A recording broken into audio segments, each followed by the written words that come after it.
Newsfirst at 9. Headlines. Bringing you the latest stories from here at home and across the world. This is Primetime News live on Newsfirst. I'm Mahina Bongzo. And I'm Shanjarang Pati. Let's start off with a look at tonight's headlines. Discussions between the Minister of Transport and trade unions conclude successfully. Two provincial councils representing Minister Vimal Veerawangsa's NFF crossover.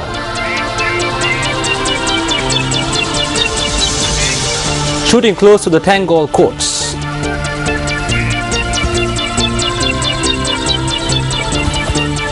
Elections Commissioner hints on future elections. Thai Army Chief announces takeover of the government.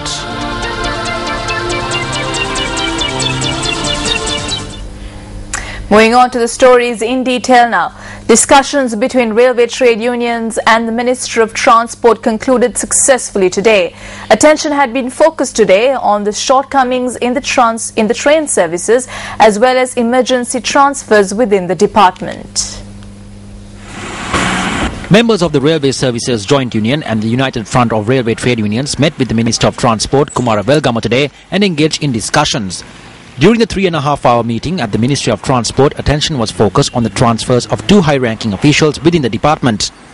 The discussions focused on the transfer of the Chief Engineer of Locomotive Power, WGTL Vikramaratna, to the position of Chief Mechanical Engineer of Ratmalana, and the transfer of Deputy Operating Superintendent, Gamini Sinivaratna, to the position of Deputy Commercial Superintendent. The positions held by these two individuals were taken by Deputy Chief Mechanical Engineer Dilanta Fernando and Deputy Commercial Superintendent V.S. Paul Wattage. However, a high-ranking officer of the Railway Department noted that the letters of transfers had not been received by the two officers in question. There were two individuals who were transferred. We spoke about this issue as well. The Minister of Transport requested us to let the administration handle this issue. We engaged in serious discussions. We pointed out the shortcomings of the railway employees as well.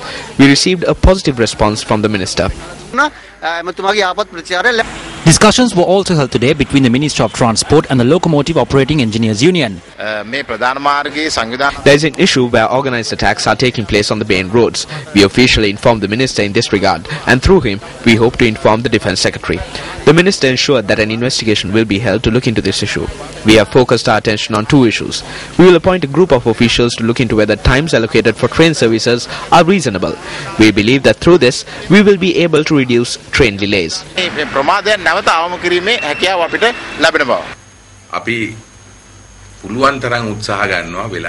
is a possibility of small delays occurring during the next 2 weeks. We will reduce this. I request everyone to support me as the Minister and the Railways Department. We are saddened by the incidents that were reported. However, we are all working towards ensuring that such incidents don't occur again. All trade unions have agreed to this. I held discussions with every one of them and we reached a consensus that we should provide a good service to the public. All train services will operate as usual from this evening.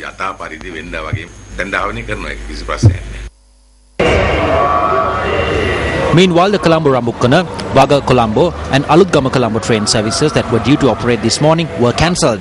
The engine driver of the office train that runs along the Kalani Valley route from Padukku to Colombo requested for additional security, fearing an assault from the commuters. The Railways Control Room noted that they dispatched security officers to the Maradana railway station in line with this request. 12 office trains suffered delays this morning according to the Railway Control Room. The office train from Polgahabela Morotua was delayed by 1 hour. The officer in charge of railway engine operators noted that although there was a shortage of engine drivers, the Railways Department was able to operate all office trains as usual. The two suspects who were arrested in connection to the assault on the engine driver of the office train from Mahava to Colombo were released on bail after being produced before the Maligakanda magistrates. Nalaka Disanayaka, who was a victim of the assault, was receiving in-house treatment at the Kurunagala Teaching Hospital. He noted that he did not assault the engine driver, but that a group of commuters assaulted him.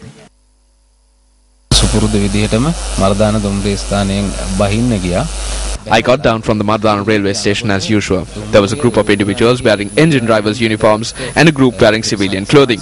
I didn't have an issue with them, so I attempted to leave. They then began assaulting everyone. I was also assaulted. I was hit on the head. I tried to crouch and turn over. Then I fell onto the railway track. They then jumped onto the railway track and assaulted me. Another passenger also fell off the platform. He was also assaulted. It was the police that saved us. They took us to the Maradana police station and remanded us. I was not involved in any incident that occurred in Mahaba.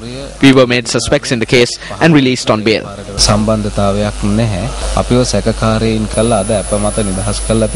Deputy Director of the Kurunagala Teaching Hospital, Dr. Chandana Kondegamo, noted that his situation is not critical and added that he was discharged this evening.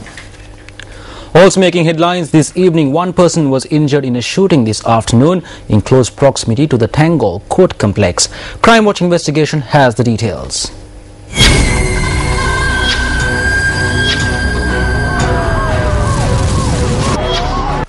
The shooting took place this afternoon down Kanduru Pokunamawatha close to the Tangol Court Complex. The police said that an individual who was scheduled to appear at the Tangol Court for a case was shot at. The victim has been identified as Amila Rajpaksa, also known as Army Amila. The police said that a group that arrived in a three-wheeler had carried out the shooting. I heard the sounds of firecrackers. I thought my son was lighting the firecrackers to drive away monkeys, so I came out yelling. When I came out, I saw a man lying on the floor in pain. The victim was initially admitted to the Tangol Hospital. Following a surgery, he was transferred to the Karapitiya Teaching Hospital due to security concerns. A hospital spokesperson said that the bullets had pierced the victim's body and passed through him, causing injuries to his lungs and liver. The police said that the injured Amila Rajpaksa, also known as Army Amila, is a suspect connected to a rape and murder case being taken up in courts.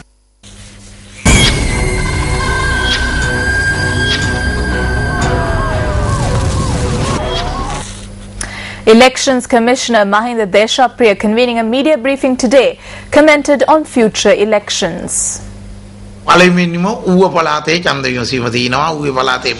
Ubo Provincial Council election will be held first. If the Provincial Council is dissolved by the 2nd of September, I am vested with the power to hold the elections by the 3rd Saturday in the month of November. We are aware that the possibility of holding election in November is low because the budget will be presented during this period. Next year, it will be made mandatory to call for elections for all the local government institutions in the country. Accordingly, a presidential election and a general election needs to take place in 2016. However, according to the Constitution, the President can dissolve the Parliament at any moment and go in for an election. The President can also call for a presidential election after November this year with or without any legal advice. We cannot comment on the dates right now.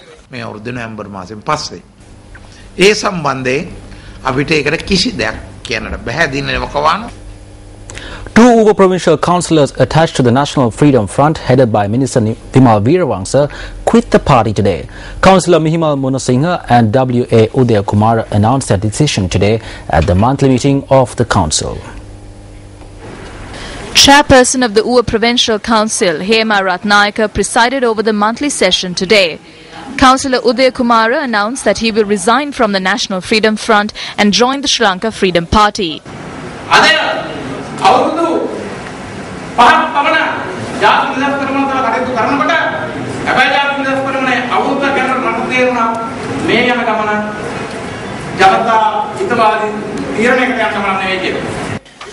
I have been with the National Freedom Front for 5 years. After almost a year, I realized that the journey of the party was not a people-friendly one. On a number of occasions, we have forwarded the issues of the people living in Monaragala to the party leader Vimal Veerawangsa. He never listened to us. There isn't a party called the National Freedom Front anymore. It is just a group of persons. This group is all over the place today. I have no right to represent the party of Vimal Veerawangsa. Why? Because they do not work for the people. Therefore, Honourable Chairperson, I have decided to resign from the National Freedom Front. We are officially announcing this today. We are officially announcing that we cannot commit to the journey undertaken by the National Freedom Front.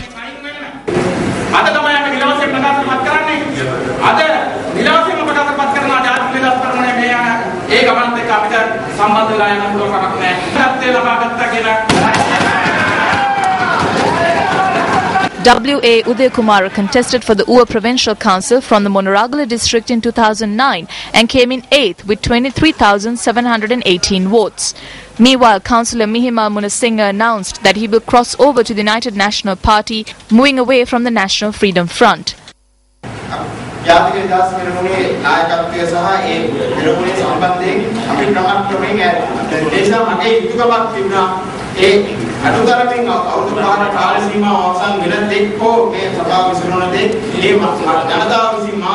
We have gradually distanced ourselves from the leadership of the National Freedom Front and the National Freedom Front itself.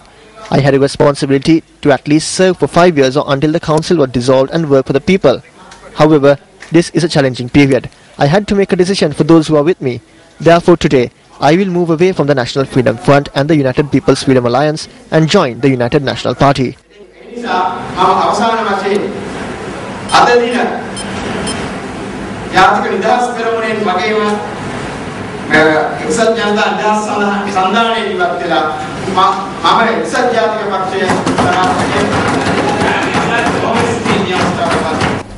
Mihimal Munasinghe was elected to the Uva Provincial Council in 2009, representing the NFF from the Badulla district in 8th position with 26,377 votes.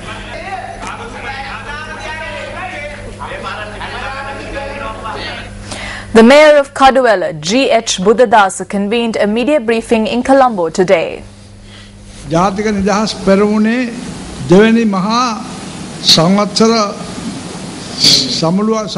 The National Freedom Front held its second convention recently. They unveiled a special magazine to celebrate the anniversary. In this, they say that there are 62 local government members representing their party, including Mayor of Kaduwela Buddhika Jayavilal. Minister Vimal Veerawangsa does not know who the Mayor of Kaduwela is. This is a defamation to my character. Therefore, I have sent a letter of demand through my lawyers to the minister and party, seeking compensation of 50 million rupees. If they do not respond, I will go to courts. How did they hold such a convention? The Housing Development Authority spent 8 million rupees on it. This is money that is to be distributed among the poor to help with their housing facilities. They are using the state money and degrading the state. They have realized that Vimal Veerawangsa's ship is sinking. That is why one went to the UNP and the other joined us. This is the reality their leader is facing now.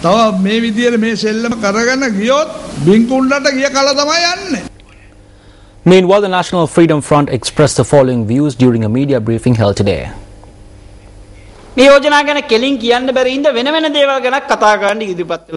As they cannot speak about these proposals, they have resorted to speaking about other topics. They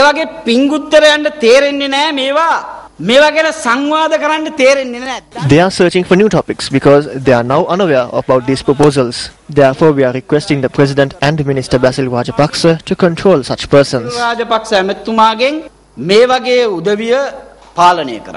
The 10th Annual Forum for Asian Radio Broadcasters, known as Radio Asia 2014, commenced in Colombo today.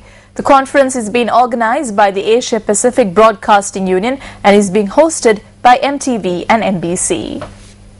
Secretary General of the Asia Pacific Radio Asia 2014 brings together specialists in the broadcast sector from many parts of the world, including countries such as Australia, the United Kingdom, Romania, Japan and Singapore. The forum, which began today under the theme "It's All About Content, Positioning New Radio in the Knowledge Society," will go on until the 24th of this month. Sri Lanka has illustrious history in radio broadcasting, being home to one of the oldest radio stations in this region. It is fitting that the 10th Annual Forum for Asian Radio Broadcasters, Radio Asia 2014, should be held in Colombo. I thank NBC for hosting this unique international media conference. As mobile devices and laptops get increasingly integrated with the multimedia environment, traditional radio content and delivery via medium wave, shortwave and FM should undergo rapid change. Our obligation as broadcasters is to offer an innovative, creative content and to be the voice of people and to act as a meeting place for the audience to express themselves. Today, we stand as Sri Lanka's leading and most dynamic electronic media network, and at the advent of a knowledge society, NBC, our radio operation, is fully geared to play its role. The most valuable capital of a knowledge society is an idea, whether it be political, economic or financial, and radio is a powerful instrument to communicate it. No other tool has the means to reach as far in times of crisis, the ease of use, the affordability to listen, the ability to empower a person, and the power to mediate between government and society. As we stand on the threshold of the exciting and the unknown, conferences such as this will spur this industry to greater heights, where our audience and technology will drive us to constantly innovate and challenge ourselves to meet the evolving needs of the knowledge society. All of you from across the commercial and public service broadcasting spectrum have come here to share exciting new ideas which enables radio to continue to reinvent itself to meet the requirements of the changing audience environment. In this exchange of ideas, it is hoped to establish standards and manage a creative climate where people are self-motivated towards the mastery of long-term constructive goals to develop the industry we operate in. I hope through this experience at Radio Asia 2014, you will be able to take something back with you to whichever organization you represent. Secretary to the Ministry of Mass Media and Information, Charita Herath, was also present at the occasion. I know coming 2 days, ladies and gentlemen who are in the field would be putting their hard time and knowledge to discuss, debate, disagree, dissent, but develop very important common platform for future works of Asia Pacific broadcasters. We are now planning to digitalize the television broadcasting sector in near future. We have been engaging with many expertise and experts and consultation process to finalize the national platform that for us to consider. I am happy to say that in coming weeks we are going to declare the national platform for television digitalization. Meanwhile, radio workshops organized in line with Radio Asia 2014 commenced in Colombo this morning. The workshops were conducted by distinguished facilitators both from Sri Lanka and overseas. So this is the story.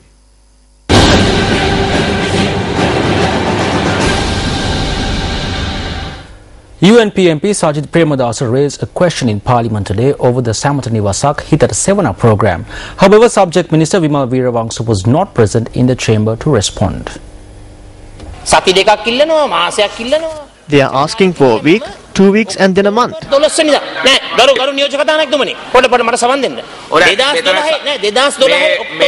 Honorable Deputy Speaker, I raised this question on the 12th of October 2012. Now it's 2014.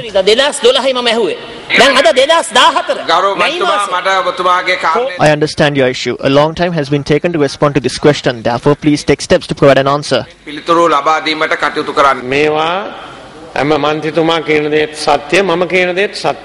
What the MP is saying is true, and what I am saying is also true. Please listen. When the MP was raising this question, there was no separate program undertaken by the Foreign Employment Institution to provide housing facilities to those who are employed abroad.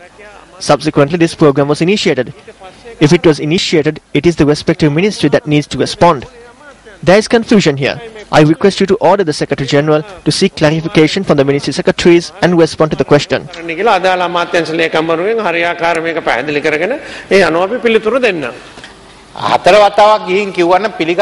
If this question was raised almost 4 times, then the Minister has accepted that the time provided is not sufficient to provide an answer. The best answer to this is ask the Minister to come here tomorrow and we'll discuss the matter.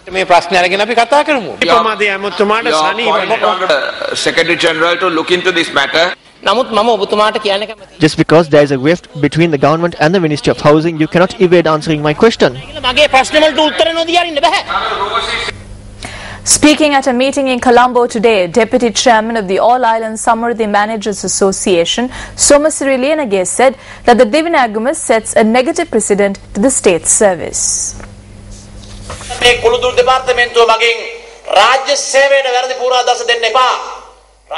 Do not set negative precedents to the state service through this department. Do not destroy the standards in the state service. Do not paralyze the mechanism of the department by violating family political ties.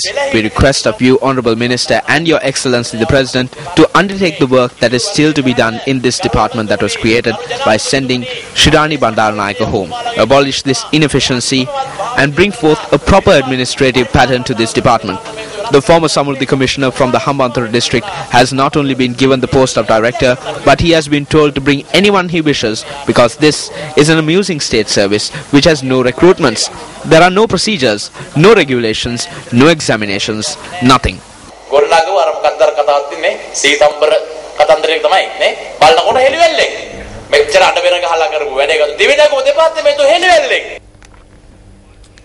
Still in local news, Senior Minister Ratnasiri Wickramanayake and MP Vidura Wickramanayake commented on development and discipline at an event held this afternoon.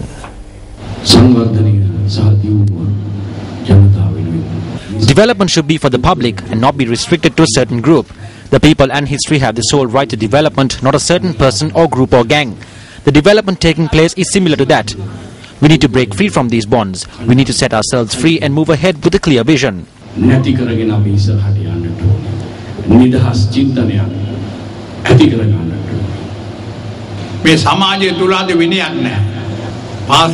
is no discipline in society today. A student stabs another student. Teachers are forced to kneel. Students go to courts against certain teachers. Where is the discipline? You need to discuss this matter amongst yourselves. Where there is no discipline, it is difficult for development to take place. Development in such a backdrop will not be successful.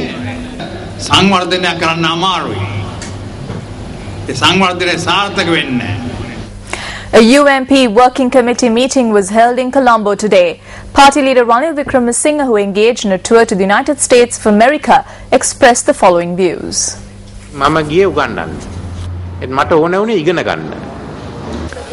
Even though I engaged in the tour to teach, I was hoping to learn in order to make the next UNP-led government. I also wanted to learn how to steer the country forward. We don't have to construct roads. That responsibility could be vested with the provincial councils, nor should we be building harbours. Our aim should be to make full use of the already established harbours. I went on the tour to learn what is necessary, not to learn about corruption. If that was my motive, I would have gone to the Madamulana.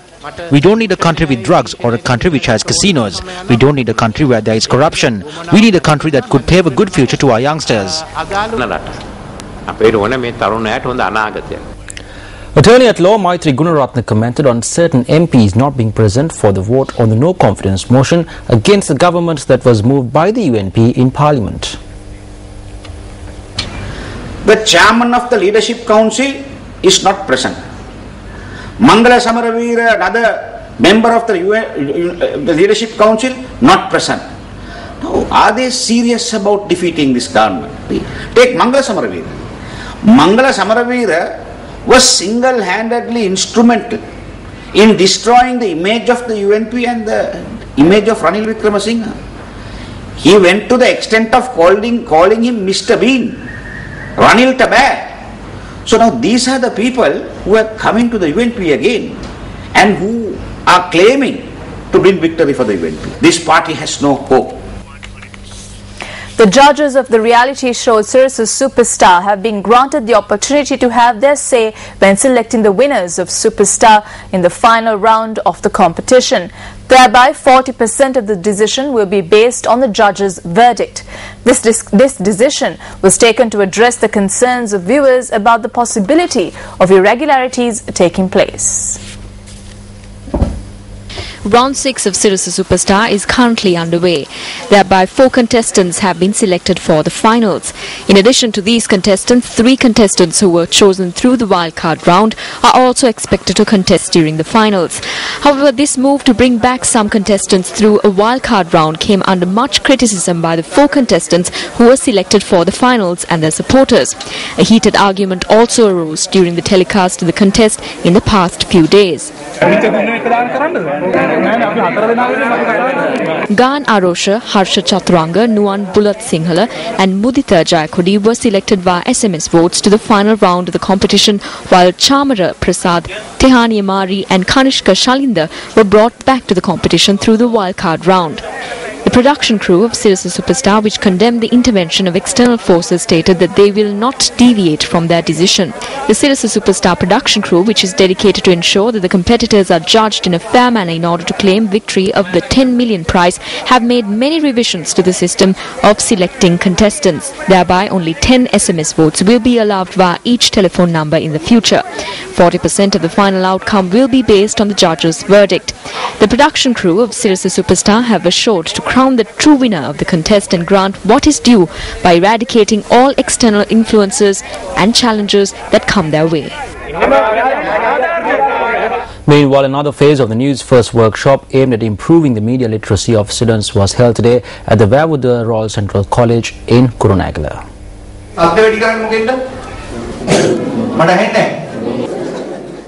Students were educated on theory and practical aspects of news reporting and new media.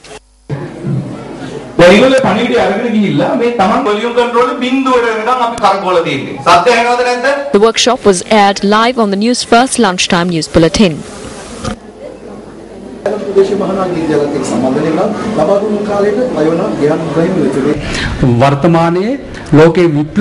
Media has revolutionized the modern world. Major changes have taken place in communication.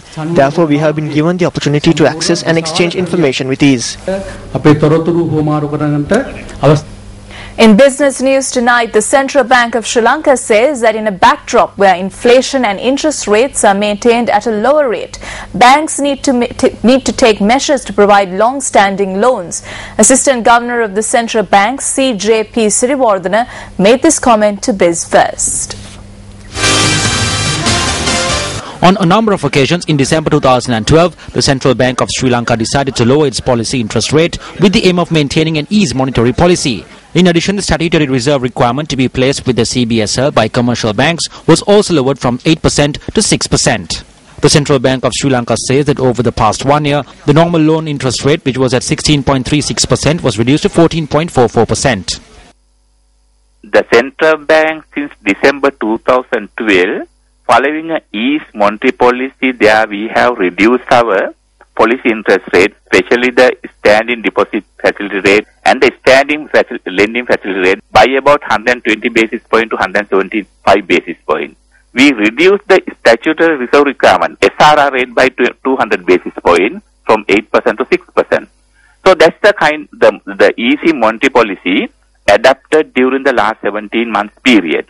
With that reduction of the monetary policy interest rate at the Central Bank, we have seen the interest rate adjustment, downward adjustment in the market.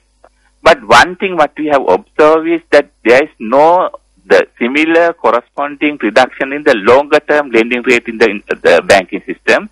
So therefore, our request to the bank is that there is a room for the further reduction to reduce their longer term lending rate and giving that facility to the investors and encourage the investor to borrow from the banking system. An eco-friendly boat which saves fuel and protects riverbanks was launched at an event held in Colombo today. A distinguished gathering was present at the event to mark the launch of the eco-friendly boat. The inventor of the eco-friendly boat, ISW Karunatilaka, was the winner of the inaugural Ray Award in 2012 for excellence in innovation and enterprise in Sri Lanka. The Ray Award is a biennial lifetime award given in memory of the late Ray Vijayawardena, the foremost inventor produced by Sri Lanka to help a state-recognized inventor to commercialize his or her invention. Ray Vijayawardena is renowned for his invention of the world's first two-wheeled hand tractor in 1955.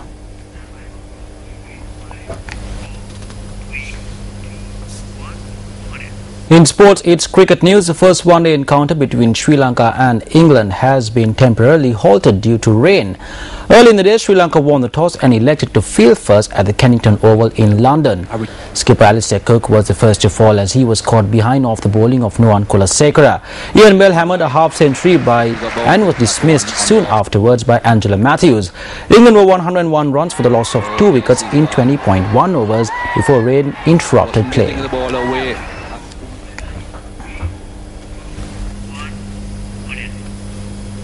Well, let's now cross over to Stephanie Lazarus, who's joining us with the weather forecast. A very good evening to you and welcome to Weather First. Let's now take a look at the forecast highs that could be expected for the next 24 hours. Now, sunny conditions are expected in the northern parts of the island with temperatures ranging from 28 degrees Celsius to 32 degrees Celsius recorded in the Jaffna district. Now, coming down to the eastern parts of the country, 26 degrees Celsius to 36 degrees Celsius are expected, accompanied by sunny conditions, and the weather conditions ranging from thunder showers to sunny conditions are expected from the eastern to the central parts of the country. Now, temperatures of 25 degrees Celsius to 32 degrees Celsius are expected in the southern parts of the country, with the western parts of the country temperatures recorded from 26 degrees Celsius to 31 degrees Celsius. Thunder showers are expected in most parts of the country, from the southern parts to the western parts of the country. Now, those were the forecast highs that could be expected for the next 24 hours. Stay tuned tomorrow as we keep you on the know of what to expect and what not to expect with regards to the weather conditions. Thank you very much, Stephanie, for the weather forecast. And with that, we wrap up today's edition of Primetime News. Thank you very much for watching. As always, it is a pleasure having you with us. For the News First team, I'm Shahin Jurangpati. And I'm Mahina Bongzo. Take care and good night.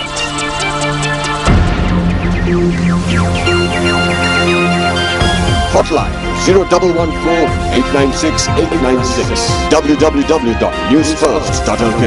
Feedback at newsfirst.lk.